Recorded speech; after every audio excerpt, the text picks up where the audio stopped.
What's up, ST Squad? Hey, we back with another video. Today we doing something different. Since it's so hot outside, we thought we're gonna do a mukbang snowball edition. Oh yeah. And also we're gonna be talking about, as you see by the title, we're gonna be talking about what's going on right now and Black Lives Matter and how we feel. And we're late with the video, but you know, everybody's different. Everybody takes it different. Me, I'm still dealing with it, like mentally draining me. So it's gonna be hard for me to talk about. But here we go.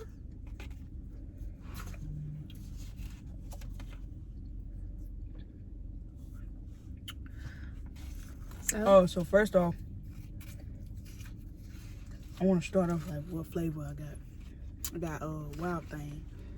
Got some marshmallows in it. That thing hit.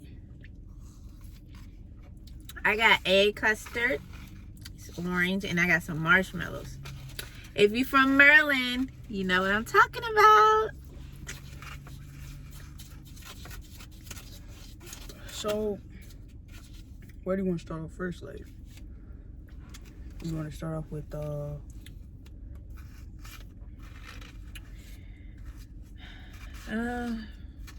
it's very hard to talk about. Yeah. First off, we want to say rest in peace to everybody that has passed away from, police brutality, Yes. being shot by cops and stuff. And Yes.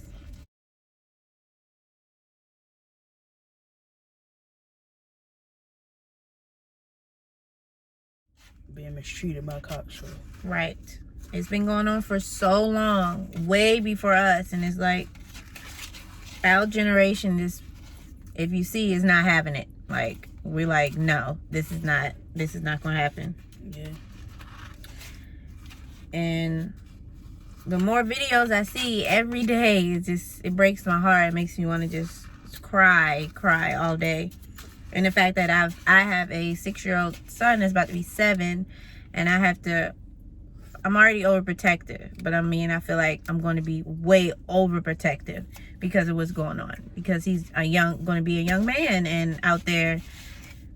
And we shouldn't have to feel like that as parents, to have to overprotect our child and call them 24/7 to see what they're doing. Don't do this, don't do this. We want them to live their life, which they're still going to, but it's like, as a parent, your heart gonna be beeping every time they leave that house. Like, oh my God, is my child coming back? Like, why do we have to think like that?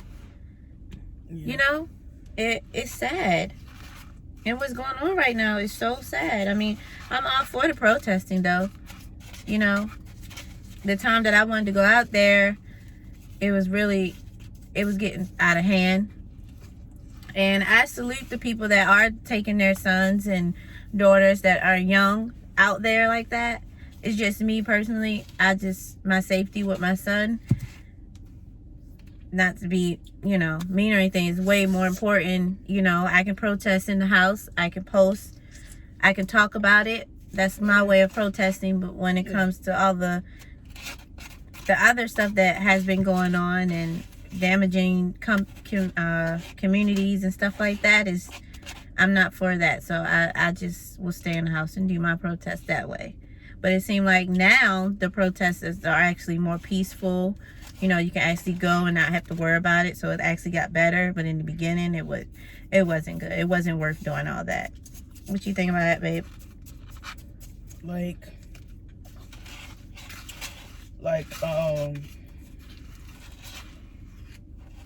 I've been breaking it down into certain situations, like for the looters and the rioters and the peaceful protesters. Like, I've opened my eyes and opened my mind to understand each and every side of it, to where I don't want to say like the looters, oh, you're doing a bad thing. Well, of course they know they're doing a bad thing, but you gotta think about it. They probably living in poverty, don't have anything, and been trying to get above and get ahead of life. You know what I'm saying? Like, keeping their head above water, you know, basically the people that just don't have anything. Right. You know? Like, I would understand why they would do that. Yeah, know? But like some part, yeah, but then you look at it like, are they just doing, like, because when you're attacking your own people's businesses, going to certain stores, high-end stores, like, if I needed it that bad, any store, I would take anything. You know, I'm not just going to attack certain. So I feel like at the certain time of the day when the protest was still going on, and at that certain hour hit, stuff just was happening, and it was just like, are you just doing this just so you can get certain things? That's how, like, when you look at it, like, certain people saying that too, like, you think, like, are you just doing this just so you can get this? Like, are you really out here protesting for what's going on right now? The meaning of the protest. So that's why I was like, or basically you're riding the back of the Black Lives Matter protester. Yeah. Like, you're using that as a cover or an excuse to do looting, you know, or rioting. But hey, I understand, you know, from all points of view, you know. I don't want to knock anybody for doing what they do. I mean, things can be replaced, you know. Lives can't, you know. So, you know, if there was a way where I could bring somebody back, I would. I would bring all back. For real. I would bring all back. And but it's the fact of this been going on so long, and higher people still ain't doing nothing really about it, and it's like, come on. How you still letting this go on for so many years? Way before this should have been handled. This should have been taken care of. You don't hire people like that. I'm sorry. You don't. If it happened the first time, that person should not still be having a job. He has other cases. Probably the other police officers that killed every other one probably had cases too. And they got they just got a pass. We got to keep doing this just so this stuff should happen. We shouldn't even have to keep doing this. You should already be on it. That's what kills me. I'm sorry. Yes, we have some good ones. I met some of them, but you have some that just so bad that they don't need to be police officers. A lot of them they came police officers so they can do this. Yeah. But inside of the police force, you know this is happening. Why are you still letting them? Really, nigga? Why are you still letting them be police officers? Why are they still in the force? Why? But you have to realize, like, and God's gonna put you in certain situations. I'm gonna go cold with this L. And like, he wants to see how you react to certain things and how you handle certain situations, you know. So it was a test for them, and they failed the test. Failed it big time. So now they have to pay the consequence. You know, it's just, I really hate that happened to Floyd, and I really hate for the other what happened to the other victims. It breaks my heart. Like, I'm holding in tears right now. I really do. Because like we said, like, I fear for our son, you know. I mean, he's growing up, you know, and he's getting to the age where he's starting to learn about death, you know. And talking to a child about death is, you have to approach it a little bit differently just so they can understand, you know, the meaning of life. So, like, it's rough. It really is. It really is. And then in the county we live in, we still have a lot of racists in our county that we live in. It took them forever to protest. Like, they're just starting, but it's not a lot of them still. Like, a lot of them excuse me, go about their day. Like, Yeah. they don't care. They don't care. And then, like, the lot are older, like our parents and like our grandparents, they're like, just brush it off, you know. Like, just and let it go. Like, and like our generation, no. like, no, we're not. We're gonna do something about it. Like, and look at us. We're doing something about it. Like, we got a lot done. Sorry, babe. Like, we're not gonna be doing this for another 100 years because we have kids. Like, we want our kids to be friends with any color, you know, any race. You know what I'm saying? We don't want our kid to be like, oh, well, I can't be friends with him because of, you know, right. That. Yeah, I will never teach him that. Never. He has friends of that color. He has friends of all colors, especially in school. They all kids don't see color. You gotta realize that. He don't understand. He don't, and when you tell him, it's like he's just, you know, he's so sensitive. It breaks his heart, and I don't want to see my son crying. I think like my first racist encounter was like probably like in elementary school,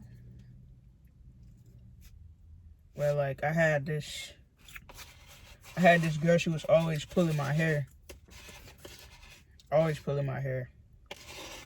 and so like I would, you know, tell my mom, tell the teacher. Of course, she did nothing about it.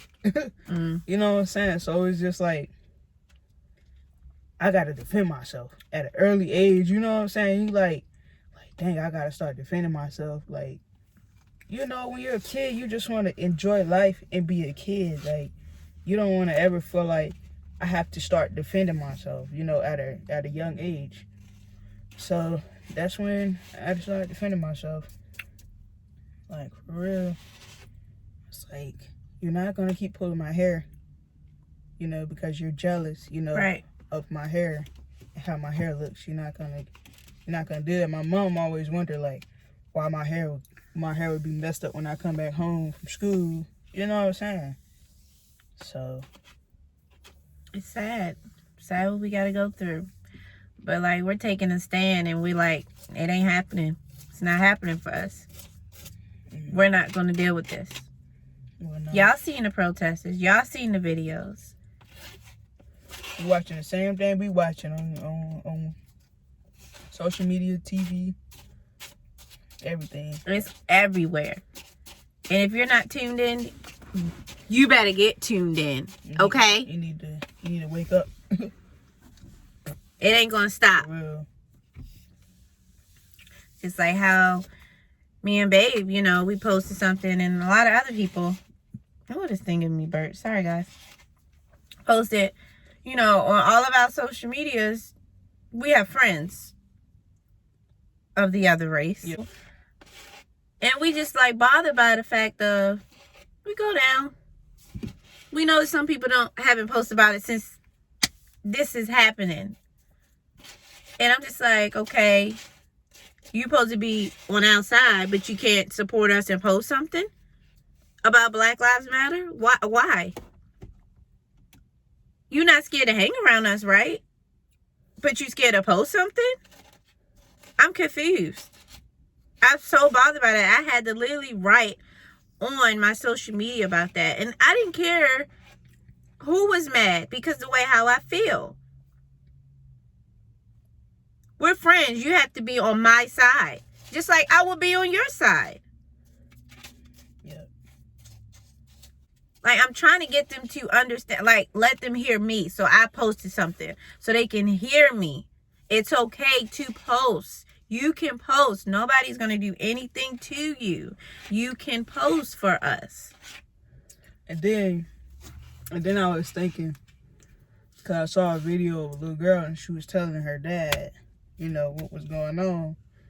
And she basically exposed him. You know, it's like she's opening up to you and telling you everything that's going on in the world. And you're not receiving anything. You just let it bounce off of you. Like, you have no feeling or remorse for other lives. And understand that African American race has always been the bottom of the food chain. We were never at the same level as, you know, our Caucasian people. We was never there. And so when the man said, well, that's how he was raised, you know, that's all he knew. But you gotta understand, people are afraid of change, especially in the older generation. They are afraid to change. They don't like change. They want things to stay the same. We'll keep going all day, y'all, but this video is long enough. So we just gonna end it here. I'm gonna show some clips. One protester laid down right in front of a CHP cruiser. Now that person finally got to his feet. Protesters surrounded the vehicle.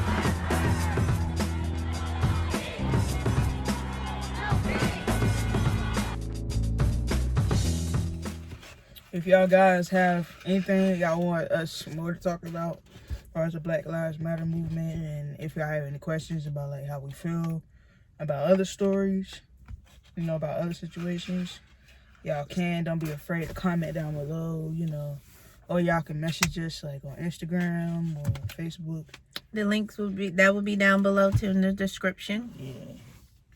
But yeah, I got myself worked up, guys. I'm literally probably gonna cry tonight. So thanks for listening to us. I hope nobody takes this the wrong way. This is just how we feel. We just wanted to get it out, and it took a minute, but All right, y'all. so thanks for watching this video. Make sure y'all subscribe.